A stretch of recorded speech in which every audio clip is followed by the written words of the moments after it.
Kalian tahu nggak sih bagaimana Soeharto mengumpulkan kekuatan? Jadi kita semua tahu kalau Soeharto adalah tokoh yang sangat berkuasa. Tapi kok bisa sih? Awalnya dari mana sih? Awalnya itu ketika kalian pasti tahu 1965-an, setelah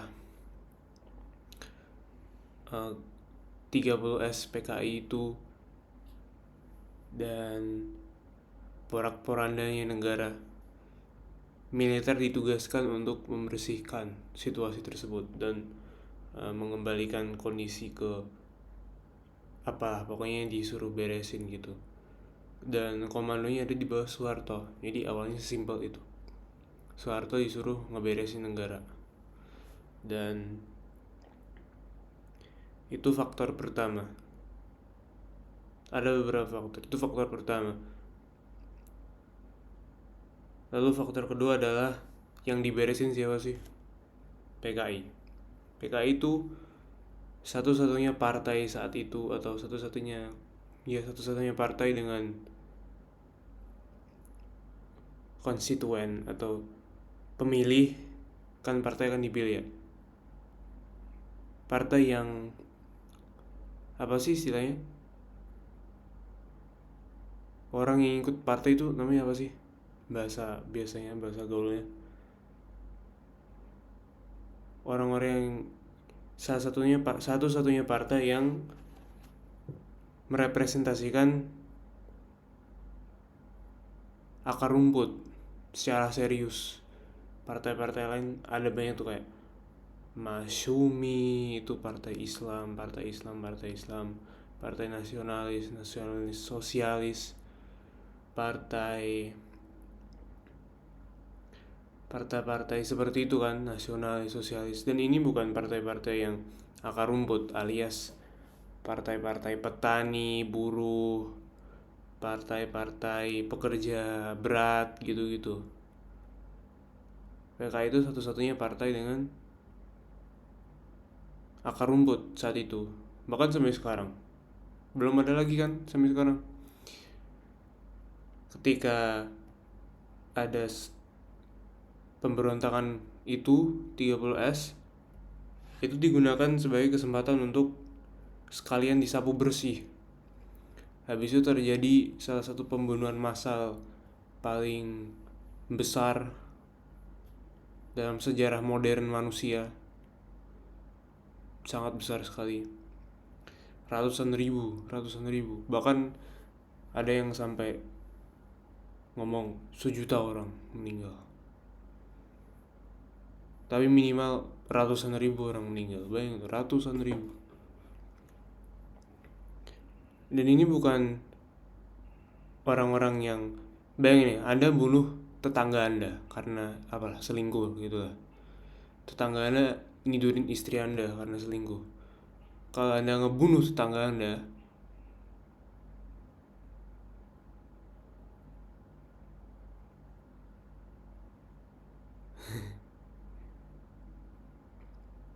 itu nggak bisa kan?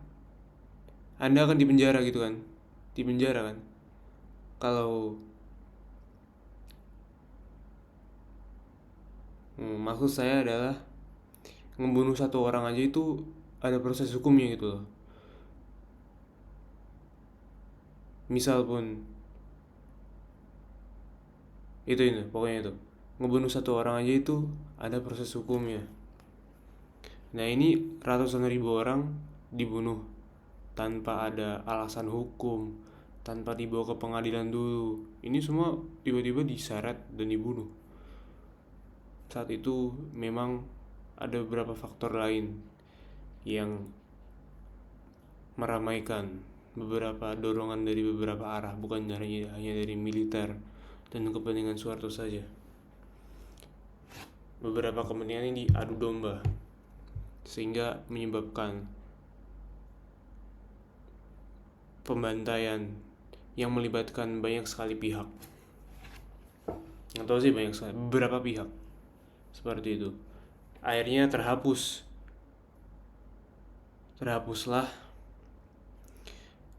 daya atau apa sih, kekuatan, lebih ke dorongan apa sih. Coba komen kata yang paling tepat. Hilanglah faktor akar rumput. Biasanya itu di negara-negara, kalian lihat ini, negara Perancis, negara yang sering banget ada revolusi-revolusi atau minimal demo-demo gitu lah. Emang yang demo dari kelas menengah, yang demo dari kelas atas, enggak kan? Dari kelas akar rumput kan misalnya. Budak, gitu-gitu kan, budak. Sekarang petani, buruh, gitu-gitu. Dengan pembantaian yang begitu mengerikan ini, itu selama beberapa puluh tahun ke depan itu seolah-olah hilang gitu loh daya akar rumput kita, yaitu hilangnya daya pemberontakan kita. Kita nggak, kayak kita takut gitu loh untuk memberontak. Dan setiap kali kita mulai istilahnya bertingkah sedikit, Soeharto tinggal mengeluarkan seperangkat pertunjukan kekerasan, sedikit saja ditunjukkan, dan kita kayak kembali teringat dengan bengisnya pembantaian itu, kayak memori kolektif gitu loh, jadi kayak budaya. Bahkan itu adalah faktor lain, hilangnya dorongan dari bawah. Terus yang namanya kekuasaan itu kan pasti kan ada saingannya kan.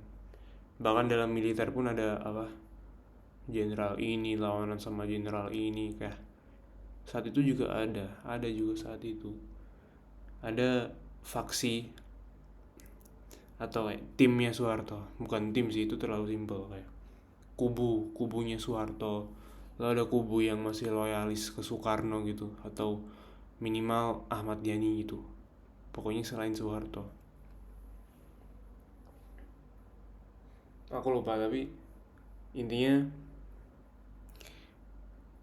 dua kubu, Soeharto sama non Soeharto. Lanjut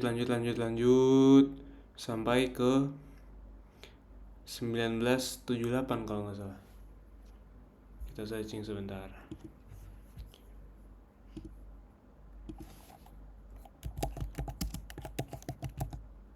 Iya benar, 1978 itu ada demo. 1 gigabyte gini doang, 1 gigabyte, ya Allah. Itu deh pokoknya, itu demo terbesar dalam Orde Baru 1978 itu. Kalian nggak tahu kan, nggak pernah disebutin kan. Demo terbesar sebelum tahun 98 sih, tapi itu demo terbesar zaman itu. Itu pas bertepatan dengan saat Soeharto ingin naik 3 periode ketiga pemilu. Atau saat itu namanya apa ya, kan dipilih MPR sama waktu itu, bukan dipilih secara langsung dengan voting kayak sekarang. Tapi dia pengen periode ketiga waktu itu. Padahal kan baru aja ngalamin Soekarno yang berapa, lebih dari 2 periode kan, masa lagi gitu kan.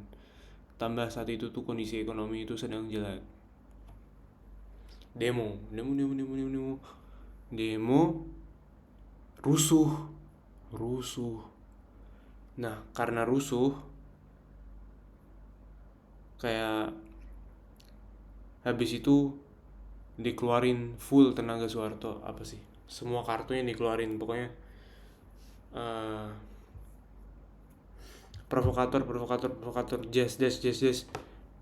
Akhirnya semua gerakan baik mahasiswa, baik dari masyarakat, baik dari media itu dicap apa ya, merusak kedamaian, provokator, dan dicap tidak serius gitu loh. Bubarin. Akhirnya sirna tuh gerakan. Dan dalam dalam kerusuhan itu terjadi hal-hal yang cukup mengerikan, guys. Kalian pasti juga tahu kan di 98 itu ada kerusuhan yang bukan cukup sih, aku nyebutin 98 aja pasti kalian kayak ada semacam kegelapan di hati kalian yang paling dalam. Itu juga terjadi di tahun 78. Kayaknya memang udah jadi memori kolektif kita juga deh. Nah,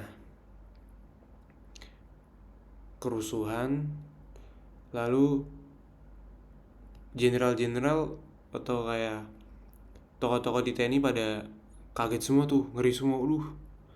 Akhirnya karena saat itu kubu yang di luar Soeharto ini itu mendukung demonya. Kalau nggak salah secara dana dan juga secara apa gitu. Pokoknya didanai sama kubu anti Soeharto istilahnya. Bosnya itu di siapa namanya, Sumitro. Pokoknya Jawa Timur, Korps Brawijaya kalau nggak salah. Nah itu tuh korps tim anti Soeharto itu berkumpul di bawah benderanya dia tadinya, si Sumitro ini kalau nggak salah. Tapi setelah kerusuhan itu dia kayak kehilangan tempat berpijak gitu lah. Akhirnya seluruh militer berdiri di belakang Soeharto setelah demo itu, dan kekuasaan Soeharto di militer menjadi lengkap. Itu faktor selanjutnya.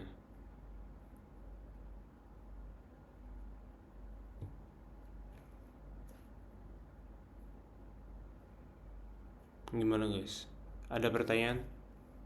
Nggak ada, ini kan video. Lalu faktor yang mungkin paling penting sih, kayak yang tadi nggak penting aja, tapi ini sangat penting soalnya sampai sekarang jelas sampai sekarang, bukan memori kolektif atau apa gitu ya, tapi ada dalam kertas, bisa kalian lihat sebenarnya. Saat Indonesia merdeka itu sebenarnya kalian pasti kayak ngerasa kalau kita ini korup di luar nalar gitu. Kayak kan kadang heran, dari kapan sih kita korup itu, seakan-akan seluruh sendi-sendi kehidupan kita itu korup gitu kan. Pejabat kita korup, kemenak kita korup, polisi kita korup. Kalau ada orang pendemo dapat jabatan, dia juga jadi korup. Orang kecil dapat jabatan, dia juga korup. Kok semuanya korup sih? Apa kita emang budayanya korup gitu ya? Tapi sebenarnya walaupun itu perasaan yang masuk akal dan wajar, ketika kita merdeka itu kita memiliki institusi-institusi yang netral, yang apa sih, lawannya korup itu apa sih?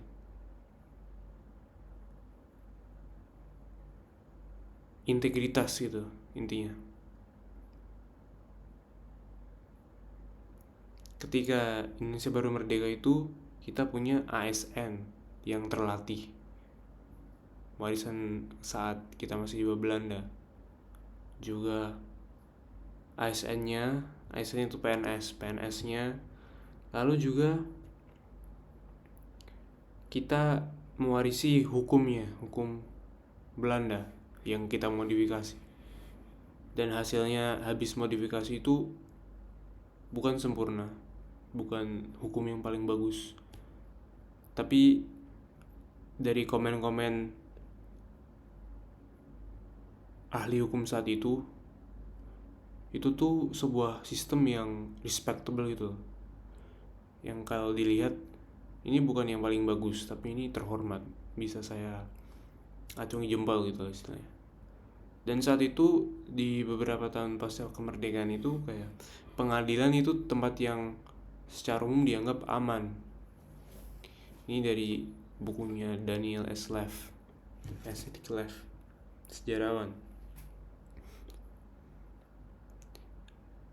Kalian nggak ngerasa gitu kan kalau pengadilan itu tempat yang aman? Pengadilan itu tempatnya nyogok dan pungli dan sebagainya. Tapi zaman itu tuh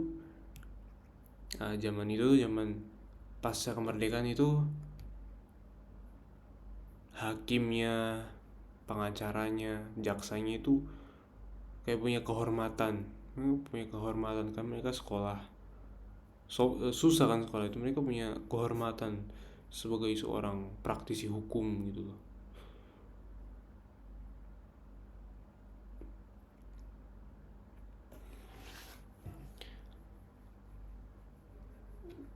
Polisi juga begitu, polisi kayak TNI kayak. Tapi yang namanya institusi yang netral, alias ya apa yang dikerjain ya dikerjain aja, ya kan. Kalau yang harus ditangkap itu anaknya presiden, ya ditangkap aja. Orang emang gitu SOP-nya, ya kan. Atau minimal anak DPR lah. Mungkin anak presiden di mana-mana sulit, tapi kalau DPR korupsi, kalau ada hakim korupsi, hakim menerima pungli, gratifikasi, itu ditangkap. Bukan masalah dia adalah seorang hakim, tapi masalah bahwa dia telah melakukan gratifikasi. Nah, kalau seperti itu kan menyusahkan penguasa, ya. Penguasa yang ingin segala-galanya. Maksudnya penguasa yang serakah, ya. Atau setidaknya penguasa yang ingin melanggengkan kuasanya. Karena ada hal-hal tertentu yang ingin dia lakukan dan bisa dia lakukan ketika dihalang-halangi oleh institusi-institusi ini. Pertama kali dilakukan oleh Soekarno dan Ahmad Yani ketika demokrasi terpimpin di utak-atik tuh. Karena saat itu ribet. Itu videonya sendiri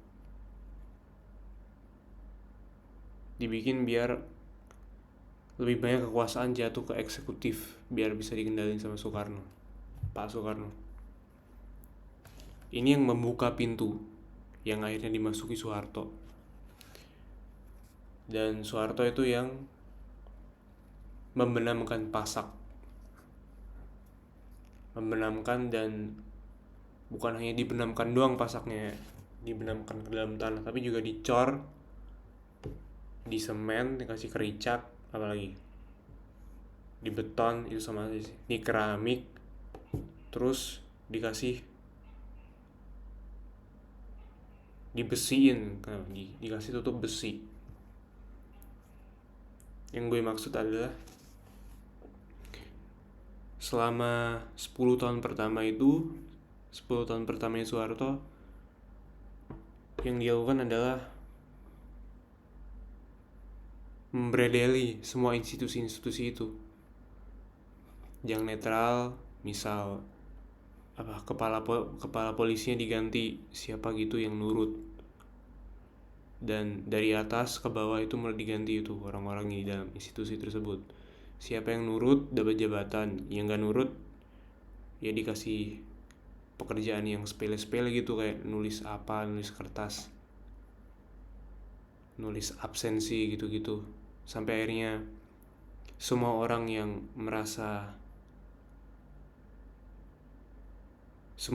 yang tadinya institusionalis, sebutan kita untuk jujur, semuanya keluar atau beradaptasi ke iklim politik baru.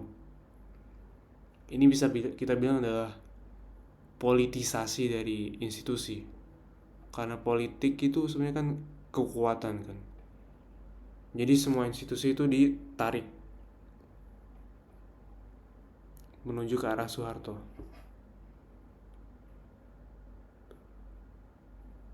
Kayak bayangin jaksa jaksa yang nggak mau ngambil kasus yang mencurigakan dan jelas-jelas tanda tanya gitu, ya dia dikesampingkan, nggak dikasih tugas gitu misal, atau dikirim ke mana gitu, tempat terpencil gitu. Kan lama-lama kan kebayang lah Anda, ya kan. Sampai tahun 1970 kalau nggak salah, bukan, 1980, prosesnya sudah selesai dan sudah tidak ada lagi sama sekali institusi yang menghalangi Soeharto. Ya bukan sama sekali sih, tapi dalam praktek begitu.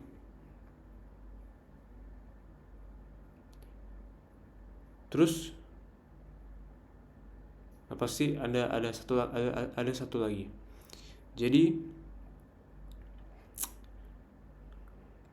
ketika Belanda agresi militer itu, kan kalian tahu lah ceritanya.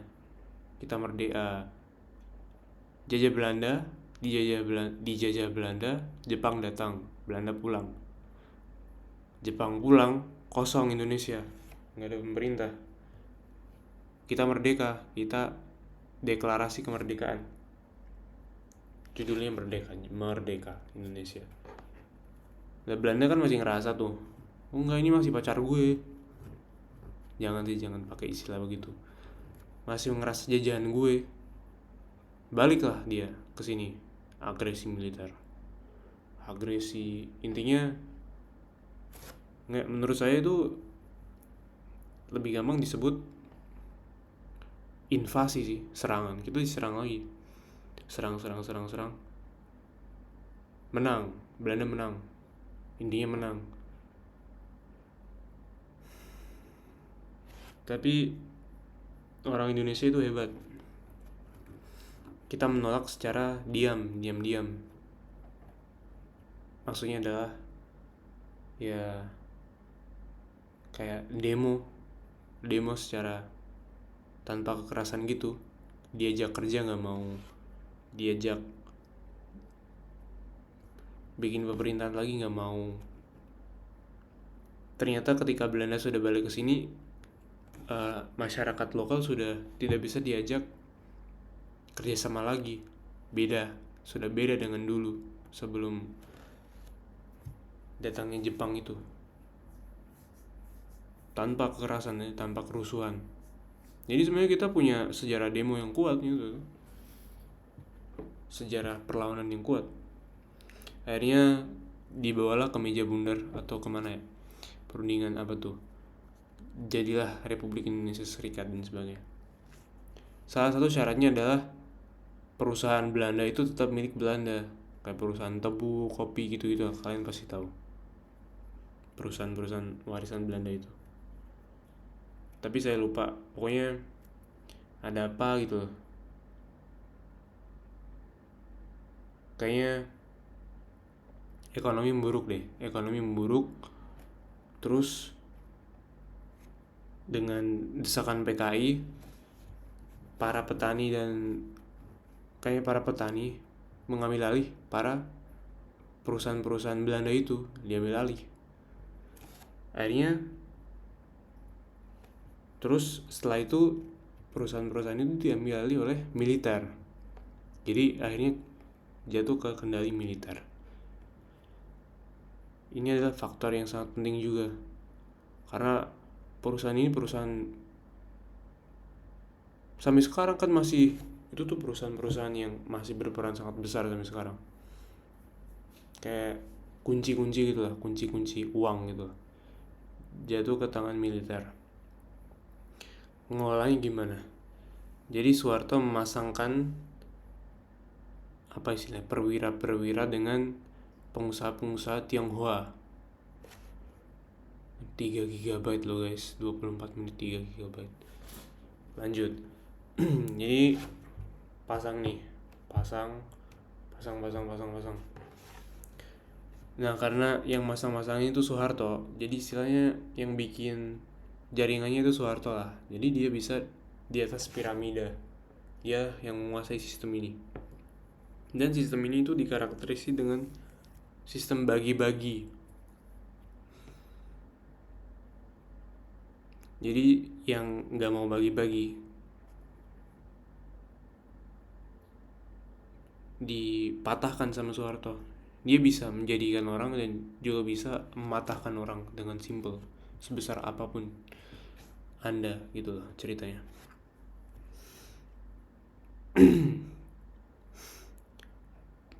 Dan pasangan-pasangan atau lapisan ini kan menciptakan lapisan baru tuh. Ini yang jadi sumber dukungan bagi Soeharto. Dukungan, uang. Terus fungsinya pasangan ini apa sih? Yang jelas pengusaha Tionghoa ini uang. Yang ini kan uang. Ini perlindungan. Kalian heran gak sih? Kenapa kok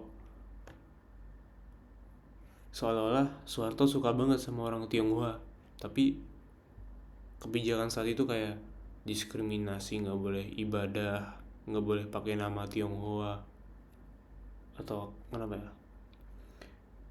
Mereka jadi nggak bisa pakai nama Tionghoa gitu kan, nggak bisa beragama, terus secara umum nggak bisa menunjukkan identitas Tionghoa mereka gitu lah. Kenapa sih?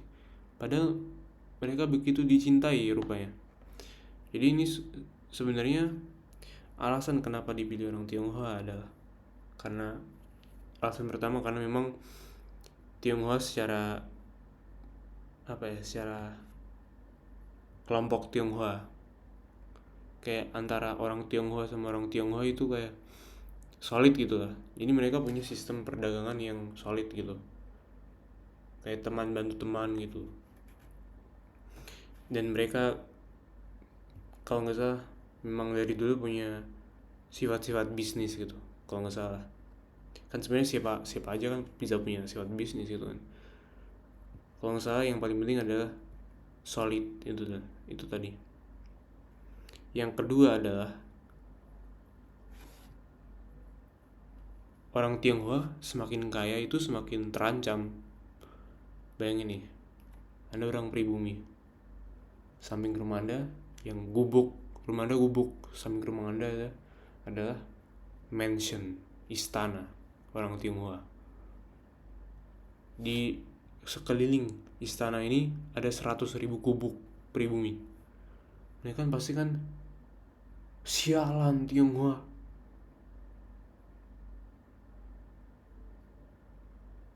Pasti beda, maksudnya beda kan kalau misal punya pribumi. Hebat ya pribumi. Mungkin lebih itu daripada kayak sialan Cina. Nah, Cina. Jadi karena orang Cina ini minoritas, apalagi mereka kan biasanya Kristen atau Buddha gitu kan, itu membuat mereka semakin terancam gitu loh. Dan semakin mereka terancam, semakin mereka membutuhkan perlindungan yang disediakan oleh Soeharto. Jadi sumber dukungan, tapi sekaligus dia ingin membuat orang Tionghoa ini terancam agar bergerak sesuai keinginan Soeharto. Begitu. Bahkan Tionghoa itu dibuat-buat oleh Orde Baru. Kenapa kita nggak manggil Cina aja? Ya kita udah di zaman pasca reformasi ini kan lebih bebas ya kalau gue rasain Cina, Cindo.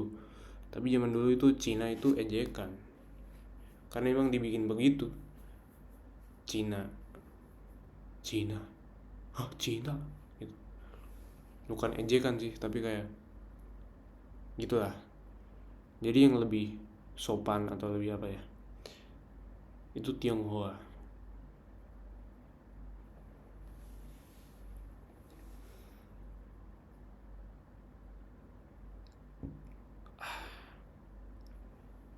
Intinya begitu.